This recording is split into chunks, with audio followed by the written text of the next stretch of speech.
Quel est le plus vieil objet que vous avez chez vous, un objet qui est précieux pour vous? On est parti d'une histoire qui est parue dans les journaux aujourd'hui qui nous a fait réagir. C'est un gars qui a égaré son violon dans un train à Londres. Tu sais, ça pourrait être une histoire bien normale, mais sauf que le gars, il est soliste, donc c'est son instrument de travail, clairement. Et le violon en question date de 310 ans et vaut plus de 250 000 $. Ah oui, donc, même c'est des euros. Là. C'est comme à 420 000 Canadiens. Là. C'est énorme. Alors, on comprend évidemment qu'il est en train de le chercher en ce moment. On lui souhaite la meilleure des chances. Ils ne l'ont pas trouvé encore. Bonne chance.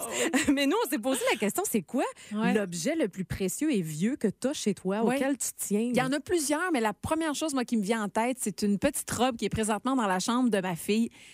On dirait une petite robe de mariée, mais c'est une petite robe de bouquetière. Okay. Ma grand-mère a fait cette robe-là. J'avais 8 ans, fait que ça fait près de 30 ans. Puis pour un spectacle. Puis encore aujourd'hui, elle est intacte, mais elle a vraiment été faite à la main par ma grand-mère. Puis j'ai dit tout de suite, j'ai dit à ma fille, un jour, tu vas la mettre. Quand tu vas avoir peut-être 6 ans, tu vas être à l'école. Puis là, des fois, elle veut la mettre. Non! T'as pas l'âge encore pour rentrer dedans. Mais tu vas être stressée la première fois qu'elle va la mettre? Non, mais ça sera rendu à elle. Okay, puis, je pense qu'elle est tellement délicate. Puis tout. Mais ça, le fait par les mains de ma grand-maman, ça n'a pas de prix. Puis tu avais une lettre aussi de ton... Ah oui, j'ai une carte de fête de mon frère, écrite à la main, de sa main de lui. Puis là-dedans, il m'écrit, je la lis souvent, cette carte-là, parce qu'il est vraiment dans le... on se voit pas souvent, mais je pense tout le temps à toi. Tu sais, les mots que tu veux te faire dire quand l'autre n'est plus là. Ouais. Ça aussi, c'est assez...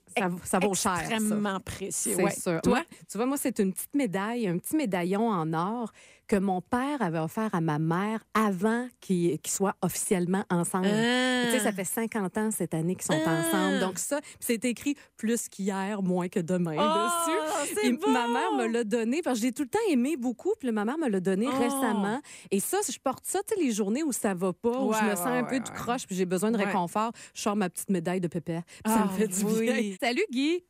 Salut Julie, salut Marielle. Salut. Toi, il paraît que c'est une pièce de 50 sous. Raconte-nous l'histoire de ça. Tu sais, les 50 sous ronds, là, finalement.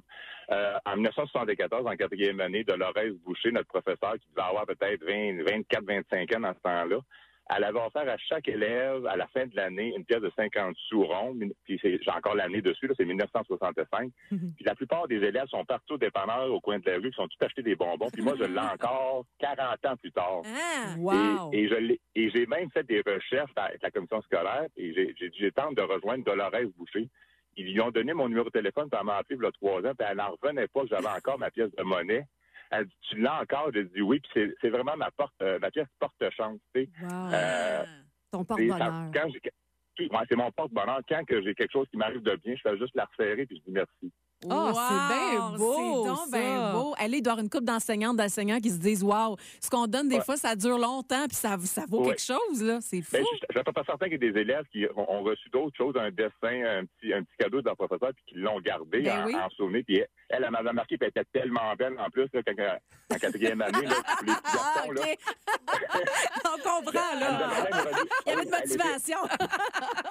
Elle nous avait même donné un petit photo portrait de elle, puis je l'ai encore la photo. Dieu, wow. C'est donc bien cute. Rythme.